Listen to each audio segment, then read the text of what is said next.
สบายดีโดยสบายดีสาวโสดหน้าใหม่เนาะทุกคนวันนี้ก็มีโอกาสเข้ามาหาเพิ่นเป็นมื้อแรกเนาะอันนี้อยู่เพื่อนเจ้าเองบ่อันนี้อยู่เพื่อนย่าอยู่เพื่อนแม่คุณจ้ะอ๋อโดยก่อนอื่นก็ขออนุญาตถามก่อนเนาะซื้อแนวใดน้องซื้อคำลาเด้ออายุจักปีตอนอายุ30 ปีโอ้เป็นผู้สาวบ่หรือว่าแม่ห้างลูกหนึ่งเด้อมีลูกเป็นที่เรียบร้อยโดย โดยลูกเพิ่นได้จักขวบเลยลูกเลย4 ปีแล้วครูข้างหลังบอกโดยเสือแดงนี่อันนี้แหละโดยเพิ่นมาลินไก่เมย์เพิ่นโดยก็คือเป็นโสดมานี่ได้จักปีเป็นโสดมา4 ปีเลิกกับสามีมาก็คือเลิกตั้งแต่มาอยู่ในท้องได้ลูกมากับบริครบ4 ปีกว่านะโสดมาโอ้อันเชื่อเนี่ยเลิกตั้งแต่ถือผ้าว่าซั่นโดยเริ่มถือผ้าแหละคือแยกทางกันแล้วโดยขออนุญาตถามแบบความเก่าหน่อยนึงเนาะแบบเพิ่นฮู้อยู่บ่ว่าเฮาก็ถือผ้าอย่างประมาณนี้เป็นอะไรคือว่าได้เลิกได้ลากันความคิดบ่เข้ากันคือแบบว่าต่างคนต่างไปแม่หรือว่าเฮาอยากเลิกกับเพิ่นหรือว่าเพิ่นไปเองเพิ่นไปเองเพิ่นโอ้ตอนนั้นก็อยู่บ้านนี่บ่ตอนนั้นก็อยู่บ้านเคยไปแบบหาเงินหาคำอยู่บ่เคยไปหาเงินอยู่ไทยโดยสาเหตุที่ว่าเลิกลากันหลักๆแม่นว่าความคิดต่างกันประมาณนี้โดยหากอาศัยแบบว่าอยู่กินนำกันนี่ได้จักปีซะเพื่อนหนังก็ตั้งแต่2022เดี๋ยวใน2026เนาะโดยมันคือแบบว่ามันคือแบบไวแฮงอยู่กินน้ำกันแบบอยู่ได้ครบประมาณจักเดือนแรกเพิ่นไปกับเหตุงานอยู่ไทยแบบนี้นะน้องก็อยู่พี่แบบมันบ่โดนปานใดนะโดยเพราะว่าสิว่าในเลิกกับ4 ปีเนาะอยู่กินน้ำกันก็ถือว่า2022อยู่น้ำกันบ่โดนเนาะไล่บ่กว่าขึ้นแล้วไล่ลงครับคืออยู่น้ำกันเลยถือผ้าเลยประมาณนี้โดยได้ตบได้แต่งอีหยังกันบ่โดย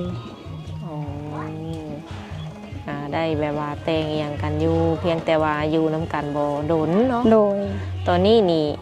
เพิ่นก็ยังดูแลลูกซอยบ่หรือว่าอะไรบ่ได้ติดต่อพัวพันกันแบบว่าอย่าขาดกันแล้วแม่นโดยบ่มีปัญหาเนาะคันว่าคนใหม่สิเข้ามานี่นะบ่มีแล้วมื้อนี้นี่ถือว่าออกมาเปิดใจบ่โดยขออนุญาตถามเด้อแบบระยะเวลาที่ว่าผ่านมานี่ก็มีผู้บ่าวแบบเข้ามาจีบอยู่บ่ถามว่ามีก็มีแต่รุ่นน้องก็เลยบ่เปิดใจบ่มักผู้บ่าวรุ่นน้องโอ้มีแต่รุ่นน้อยโดยจะมักรุ่นใดซะมักผู้บ่าวเฒ่าอายุ30ไปฮอด60ต่ำกว่า30มาก็สิบ่ล้มเลยคือ60แบบว่า60ปลายๆบ่มีสิทธิ์บ่มี60ปลายก็ยังมีสิทธิ์แบบคุยได้อยู่โดเนาะยแต่ว่าเอารุ่นเพิ่นขึ้นไปว่าซั่น30ขึ้นไปรุ่นน้องนี่เป็นอะไรมันบ่คักบ่คือแบบเป็นคนที่แบบว่าบ่มักผู้บ่าวรุ่นน้องก็รุ่นเดียวกันก็บ่มักแบบนี้นะจักเป็นอะไรถามมาคักบ่คักคือแบบบ่มักตอบไปได้ว่าบ่มักคือเฮาแบบว่าคุยกับเขาแล้วมันรู้สึกว่ามันบ่มักบ่หยังเนาะแม่มันบ่โอเคเด้อค่ะมันบ่คือรุ่นแบบอายุหลายกว่าแบบนี้แบบคุยได้มันสบายใจแบบนี้แบบเป็นที่พึ่งทางใจได้อันนั้นเรื่องอายุเนาะโดยแบบว่าอาชีพการงานนี่คิดว่าสำคัญบ่เลือกคนที่ว่ามีอาชีพเฮ็ดเท่านั้นบ่หรือว่าชาวไร่ชาวนาก็คุยได้ชาวไร่ชาวนาก็คุยได้อาชีพนี้บ่สำคัญขอเพียงมาแล้วก็บ่นอนอยู่เฉยๆแบบนี้นะช่วยกันทำมาหากินแบบนี้โอ้ดูมันเนาะโดยคือเจ้านี่เหตุการณ์อย่างสัมปัจจุบันตอนนี้น้องเฮ็ดเบียกหลักๆคืออยู่พังไทยเด้อน้องสิมาต่อบัตรทุก2 เดือนมา10 มื้อได้น้องกลับไปอยู่หลักๆตอนนี้มานี่ฮอดจักมื้อล่ะตอนนี้มาก็ได้อาทิตย์กว่าแล้วเพราะว่ารอท่าน้องสาวมาต่อบัตรปาสิลงพร้อมเพิ่นวันที่20โอ้ แสดงว่าจักหน่อยเจ้าก็สิได้ไปฝั่งไทยแล้วอันนี้ โดย ลูกได้ซาอยู่ ลูกอยู่น้ำเมเด้อ โอ้ไปเห็นงานอยู่แถวไหนอะนะฝั่ง แถ ไท ม ย บางกะปิลาดพร้าว อืมเกี่ยวกับอย่าง เกี่ยวก็ขายผลไม้ แม่เปิดห้านเองเลย บอเป็นลูกน้องเขา โอ้เดือนหนึ่งก็ได้หลายอยู่บ่ ได้แค่12,000 กินอยู่น้ำเพลิน กินน้ำเพิ่นอยู่เอง อืมจังพ่อแบบว่าเพิ่นผิวพรรณเพิ่นจังดีเนาะทุกคน มาดีนะ มาได้2ติดแล้ว แบบว่าเพิ่นไปอยู่ฝั่งไทยประมาณนี้เนาะเฮ็ดงานเฮ็ดการอยู่พุ่นก็คือ2 เดือนแล้วมาเยี่ยมบ้าน2 เดือนแล้วมาเยี่ยมบ้าน โดย โอ้ผู้บ่าวฝั่งไทยก็บ่ได้มีบ่ มีแต่ก็คือแบบที่บอกอะไปก็คือสิมีเฉพาะรุ่นน้องกับบ่มักถามว่ามีนี่มีแต่บ่จิบ่คุย ส่วนหลายมีแต่รุ่นน้องที่เข้ามาติโดยก็ปฏิเสธไปเลยบ่ ปฏิเสธไปเลยเพราะว่าเป็นคนตรงๆถ้าบ่มักได้ก็คือสิบ่คุยได้สิบอกกันตรงๆบ่มักเพราะว่ารุ่นน้อง คือเฮาเองก็อยู่ฝั่งไทยอย่างสี่เนาะแบบว่าคันมี FC จะไปหาอยู่พุ่นเลยนี่สะดวกบ่ สะดวก ก็คือไปหาอยู่หันได้เลย โดย หรือมีมือพักบ่ มีเดือนหนึงพัก4มื้อ อันเลือกได้เลยบ่หรือว่าแบบ เฮาอยากพักมื้อใดก็ได้แล้วแต่เฮาภายในเดือนหนึง4มื้ออยากเอาวันไหนก็ได้แล้วแต่เฮาสะดวกเฮามีธุระไปถ้าเฮาบ่พักก็ตีเป็น OT ให้ โอ้คักได้เนาะคันว่าแบบสิไปลินไปเที่ยวหยังเพิ่นก็สามารถแบบไปได้ โด เนาะ ยไปได้ เพิ่นเลือกได้ว่าซั่นจ้ะมือพัก คันว่าเฮาขยันก็คือจะได้เป็นเงิน OT ไป โด บ่ ย เขาเวียกจักโมงหาจักโมง เข้าเวียก 11 โมงเลิก 3 ทุ่ม คันคือแบบว่าเพิ่นสิทักลินนำประมาณนี้นะก็มีแบบว่าเวลาตอบเพิ่นอยู่บ่ส่วน มี ขายของขายห โด ยัง ยตอบไล่ โอ้เพิ่นบ่ได้ให้เนาะ บ่ คุยสายก็ได้บ่ คุยสายก็ได้แล้วเฮาใส่หูพังแบบเนี้ยได้ โอ้คักๆเนาะ คือเพิ่นมีเวลาให้หนุ่มๆแบบเกือบว่าเต็มที่เลย โดยแต่ก็ส่วนมากก็สิบ่ค่อยคุยเพราะว่าเป็นคนที่บ่ค่อยมักเล่นโทรศัพท์ อืมว่าบ่ได้บางทีเจอคนถึกใจ แม่ อันนี้เปิดใจครั้งแรกบ่หรือว่าหลายครั้งแล้ว เปิดใจ หาก็เคยเปิดบ่ โดย โอ้เป็นแนวใดสมัยว่าเห็นในช่อง YouTube หรือว่าหมู่ครูแบบแนะนำมา ก็ถือว่าเห็นเขาก็ว่าโอเคก็เลยลองเปิดใจเบิ่งอะนะเพราะตัวเองก็บ่เคยเฮ็ดว่าก็ว่าลองเปิดใจเบิ่งเพื่ออยากปรึกษาหมู่ๆที่แบบเคยเปิดใจมากก็บอกว่าถ้าจะเจอคนอายุหลายก็ต้องลองเปิดใจเบิ่งจะได้พบเห็นหลาย แสดงว่าหมู่แบบเว้าปากต่อปากมา โดย ก็เลยว่าเอ้าลองเบิ่ง โดย หักได้เข้าไปเบิ่งอยู่บ่ใน YouTube อีหยังประมาณนี้กะ กับบ่ได้คอยเข้าเบิ่งบ่เป็นคนบ่ค่อยมักเล่นโทรศัพท์ เออ ส่วนมากก็สิเปิดเพลงในกับฟังไว้ โอ้เออมีแต่ว่าแบบปรึกษาหมู่ครูซื่อๆอัน โด นี้เนาะ ย เป็นแนวใดสักความรู้สึกแบบเฮาได้เปิดใจแล้วจังซี่นะ ก็รู้สึกตื่นเต้น บอกบ่ถูก บ่เคยแบบว่าเฮ็ดอีหยังประมาณนี้ติ บ่เคย ฮักมักกลิ่นมักเซลฟี่อยู่บ่แบบ บ่ ถ่ายตัวเองจังซี่ บ่มักเพราะเป็นคนบ่มักเล่นโทรศัพท์บ่มักถ่ายเซลฟี่เป็นคนแบบถ่ายรูปบ่ขึ้นเนาะก็เลยบ่อยากถ่ายรูป เออแล้วาอันนี้ถือว่าสิว่าไดเป็นครั้งแรกที่ว่าเพิ่นกล้าออกกล้องออกหยังประมาณนี้ ก็บ่เป็นอย่างเดียวก็ลึงไปเนาะหักอีกบ่โดนนี่ก็ถือว่าสิลงแล้วคือบ่อยู่หลีดสงกรานต์ก่อน กาสงกรานต์ก็ขึ้นมาใหม่ โอ้คือเปิดใจนี่เปิดใจแบบใดขออย่าตถามแบบหา เปิดใจ คนคุยแก้เหงาบ่ บ่หาครูชีวิต โอ้ คนมาเลี้ยงลูกซอย เออ ถ้าไปหับประวัติเท่าไรเขาเคยเป็นแม่ห้างปานผู้ชายมามีลูกติด1 คนแต่ก็ต้องดูแลแม่อีก1 คนคือถือว่าโอเคเลย พร้อมสละโสดเลยบ่ โดย โอ้ดีเนาะปัจจุบันนี่แม่นสิว่าในลูกนี่อาศัยอยู่กับแม่พ่อได้ซะ พอแยกทางกันตั้งแต่ข่อยยังน้อยพุ่น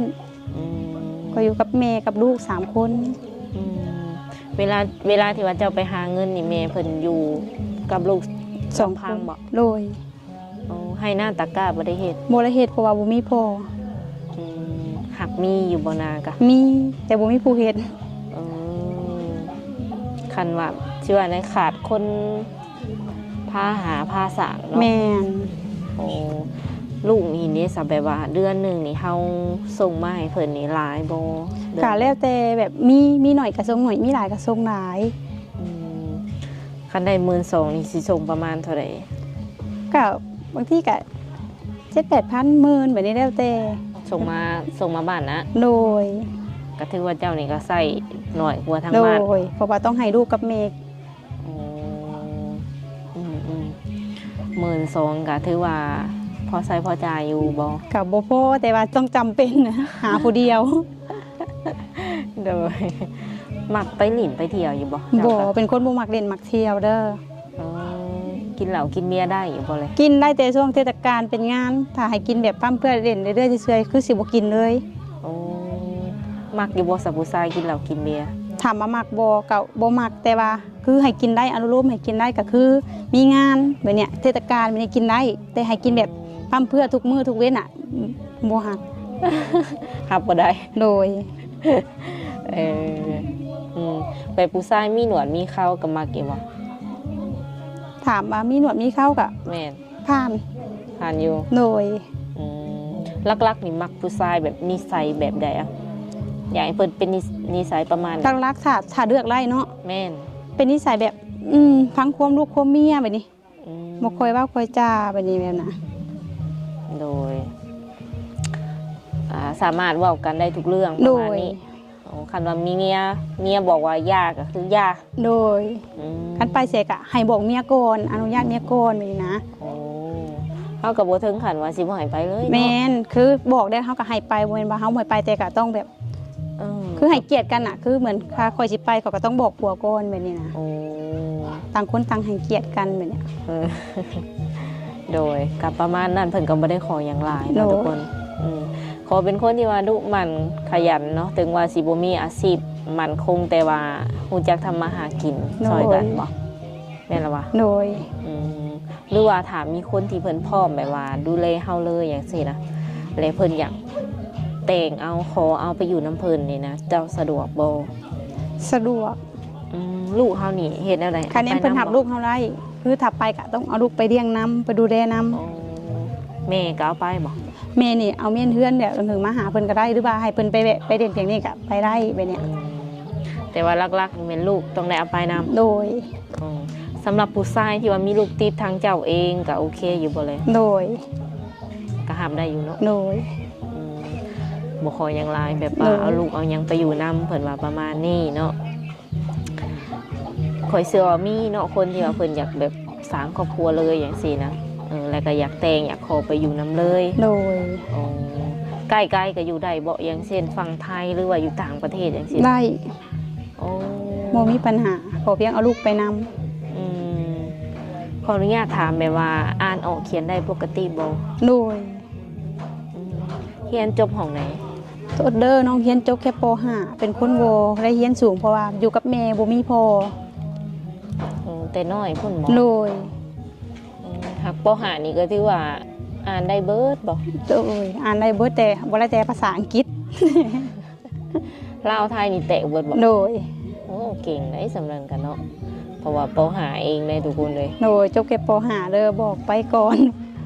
ฐานะครอบครัวแบบเพื่อนซานเจ้านี่เป็นประมาณไหนอยู่ในระดับหยังทุกอย่างปานกลางหรือว่าห่างมี ทุกข์ยากบ่หังบ่มีทุกข์ยาก โอ้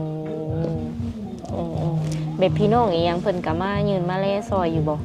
ก็มีเป็นบางช่วง แต่ว่าเพิ่นกับครอบครัวเพิ่นเนาะเพิ่นมีเพิ่นก็ให้เพิ่นบ่มีเพิ่นก็บ่ให้แบบเนี้ยเพิ่นก็มีครอบครัวไปเบิดแล้วแบบเนี้ย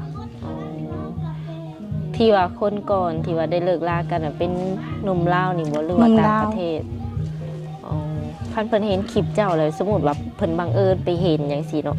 เพิ่นอยากกลับมาขอคืนดีจังซี่นะเจ้าก็สิให้โอกาสเพิ่นอยู่บ่ บ่ อ๋อ ปฏิเสธตอนนี้เลยว่าบ่ผ่านกล้องไปเลย โอ้บ่ให้แล้ว โดย เดี๋ยวสิไปหน้าเลย โดย บ่กลับหลังแน่นอนทุก โด คน ยเพราะว่าเคยให้มาแล้วก็คือเก่าเพิ่นบ่เปลี่ยนแบบเนี้ย ก็เลยว่าพอแล้วอิ่มแล้ว โดย คือเจ้านอกจากเฮ็ดงานสิว่าขายผลไม้เนาะแบบว่าเรื่องกับคงกับเขาวนี่เฮ็ดเป็นอยู่บ่ เป็นเบิด อ่าเก่งเนาะได้เบิดทุกรสชาติ โดย จะมักแบบใดเขาเฮ็ดให้ ข่อยมักแบบถ้าตักรักเขามักอาหารอีสานบ่เคยจะหาขายพวกส้มตำไก่ย่างพวกนี้นะ อืมแต่ก็สมมุติว่าสามีเฮามักรสจืดรสหยังก็เฮ็ดได้ เฮ็ดได้ เนาะ โดย คือเพิ่นพร้อมอะลีเด้อเบิ่งทรง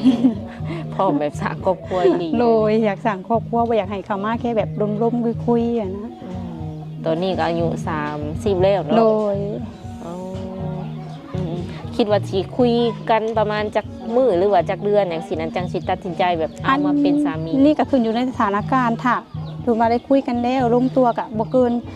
เดือน2 เดือน3 เดือนสูงสุด3 เดือนก็คือตกลงปรงใจกันก็ฮู้นิสัยใจคอกันก็คือโอเคอ่ะ แต่แล้วสำนักนะ โดย ดีเพิ่นเป็นผู้หญิงที่ว่าสิว่าได้ตรงไปตรงมาเนาะ โดย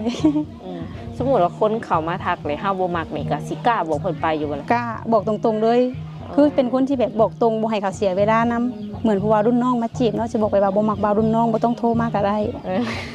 สิบอกจังซี่เลยเป็นคนที่แบบตรงๆเลย สิว่าในตัดบาทเดียว โดย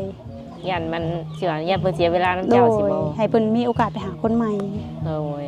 คันว่าเพิ่นจะทักมานี่สามารถทักมาได้ทางใดเนี่ย ทางไลน์จ้ะ ออนไลน์ โดย Facebook บ่ได้แจกบ่ บ่แจกแต่ไลน์ Facebook ก็บ่ค่อยได้เข้าอะนะส่วนมากสิเล่นไลน์เพราะว่าส่งงานตลอดแบบเนี้ย โอ้โดยแล้วคือมาอยู่เพื่อนนั่นนี่มันมีเวลาตลอดที่ช่วงนี้ โดยช่วงนี้มีเวลาตลอด หมายถึงเวลาต่อเวลา โดย คุยน่ะเนาะ โดย สามารถเปิดกล้องแบบเห็นหน้าเห็นตาก็ได้บ่ ได้ เดี๋ยวสะดวกว่าซั่นๆเนาะ โดย คือเฮามานอนอยู่วัน พักพรแบบนี้ ลูกชายนี่เพิ่นก็ติดเจ้าอยู่บ่ บ่ค่อยติดกับจนมากสิอยู่น้ำแม่เพราะว่าเพิ่นอยู่น้ำแม่แต่น้อย หักเพิ่นฮู้มาว่าเจ้าเป็นแม่เพิ่น ฮู้เพิ่นก็เอิ้นแม่ตลอด เออ พ่อแม่บอกตลอด อืมถอแต่ว่าเพิ่นจะแบบบ่ติดซ้ำแม่เฒ่าเพิ่น โดย ก็บ่ติเพิ่นเนาะ โดย โดยค่ะสิว่าในถามว่าคนใดที่หับเพิ่นได้แล้วทางเพิ่นเองก็พร้อมที่จะสละโสดหรือว่าสร้างครอบครัวเลย โดย ตอนนี้นี่ยังบ่มีไผหักมาติ จัง โอ้ มีแต่งาน มีแต่งาน เพราะว่าทางเพิ่นเองก็เห็นแบบเปิดใจได้มือสองมือแล้ว โด แม่นบ่ ย อืมเขาไปติดตามหรือว่าเบิ่งตนเองอยู่บ่ บ่ เพราะตั้งแต่ออกช่องไปนี่บ่ได้เบิ่งตัวเองซับ ยังบ่ฮู้เลยว่าเป็นแบบไร เกิดจังว่ายังวงบ่เป็นเลยแบบก็เบิ่งฮู้แต่ก็เลื่อนผ่านแบบ โอ้บ่ฮู้ซะว่าตัวเองอยู่บ่งใด โดย ว่าเป็นอย่างครั้งแรกเนาะทุกคน โดย เลยมาอยู่บ้านนี่แบบว่ากับมีหมู่มีคู่หลายอยู่บ่ บ่มีพอเป็นคนบ่มักไปเด่นไปเที่ยวมาบ้านก็คือสิอยู่เฮือนกินได้ก็นอนบ่นอนก็ไปหานู่นหานี่ได้ก็มาค่ำก็มาเฮือน ป่าตัว บ่ไปเลยได้ เป็นตะเหงา บ่เหงาก็อยู่ได้แบบนี้เคยมันชินแล้ว เออแบบบ่มีหมู่มีคู่ก็ยากเฮ็ดแนวอื่นไป โดย บัด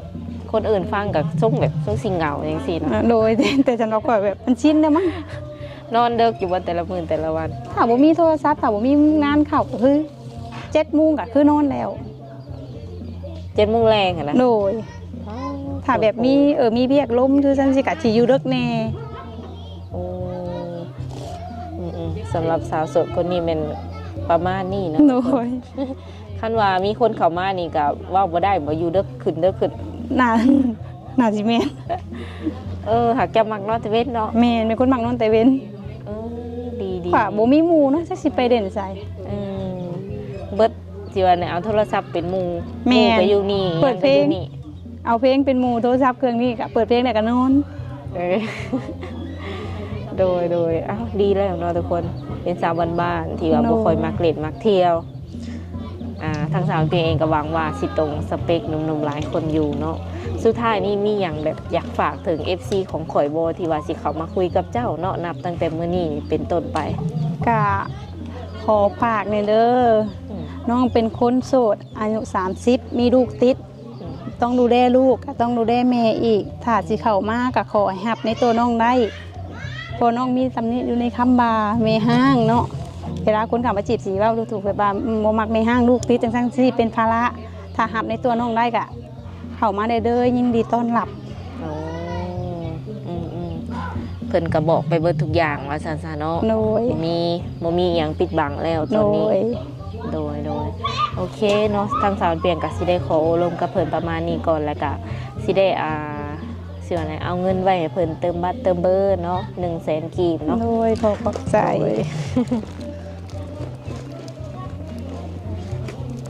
เดี๋ยวเอาเงินในเพิ่นก่อนก็เป็นเงินของอันผู้ใหญ่ใจดีเนาะที่ว่าเพิ่นสนับสนุนช่อง YouTube ขออยู่เนาะ ขอบใจผู้ใหญ่ใจดีเด้อที่ฝากเงินมาให้น้องที่สนับสนุนช่องเอื้อยเขาขอบใจได้หลาย โดย โดยขอบใจ โอเคสำหรับคลิปนี้ทางสาวบุญเปียงรายการอันสาวอันยังก็ สาวลา สาวหลาบ โดย โดยสิได้ขอตัวเจ้าไว้ก่อนมื้อหน้ามื้อในมาคุยกันใหม่เนาะคันยังบ่ทันไปไทยโดยสบายดี สบายดี